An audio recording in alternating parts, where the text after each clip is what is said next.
on doit avoir plusieurs personnes qui nous corroborent une information.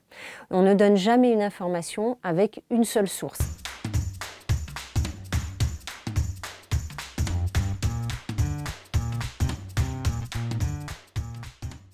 Bonjour, je m'appelle Estelle Cognac et je suis directrice de la rédaction de France Info Radio.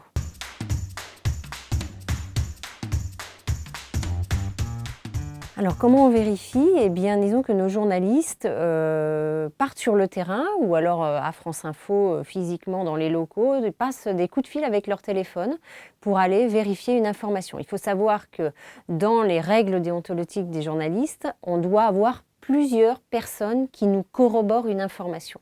On ne donne jamais une information avec une seule source. Ça, c'est très important, le terme de source.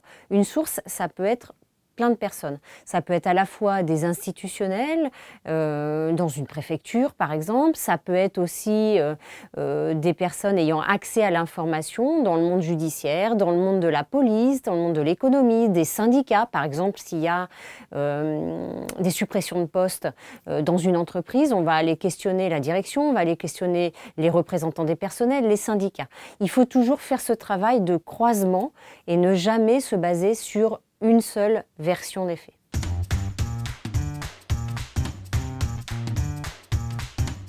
C'est rare qu'on n'arrive pas à vérifier une information, mais ça peut arriver. Il y a plusieurs choses. Alors avant le Covid, j'aurais dit qu'il y avait quelques informations qu'on n'arrivait pas à vérifier sur certains dossiers politico-judiciaires, par exemple, où c'est dans le bureau d'un juge d'instruction ou des choses comme ça, où là, on n'a pas forcément accès à cette information. En dehors de ça, effectivement, le coronavirus a changé la donne.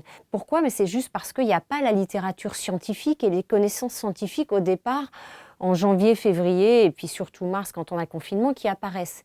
Et là, on avance un peu plus à tâtons. Et c'est vrai qu'il faut un certain temps pour arriver à cibler des bons interlocuteurs, des médecins qui sont pertinents sur le sujet, qui ont une réelle connaissance. Alors sachant que tous les médecins partaient un peu de zéro, mais certains avaient quand même des connaissances sur les épidémies, sur les coronavirus, sur la transmission quand même aussi, des médecins peut-être sur la grippe ou d'autres maladies, sur les moyens de transmission. Donc il a fallu un certain temps pour aller cibler les bons interlocuteurs qui détenaient quand même, on va dire, des informations et des choses crédibles à nous transmettre.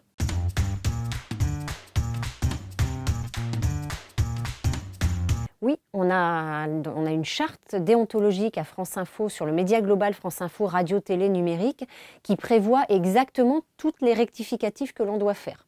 Et en fonction du degré, c'est-à-dire est-ce que c'est une erreur simple sur un nom ou quelque chose comme ça, mal formulé, à vraiment une information qui n'était pas bonne. Et là, on a tout un degré sur notre antenne, sur nos antennes et notamment sur le numérique avec vraiment... Au début d'un article, par exemple, en italique, un marqué rectif, on peut le mettre aussi dans le titre. Enfin, il y a une graduation selon l'importance de l'erreur. Et c'est très important.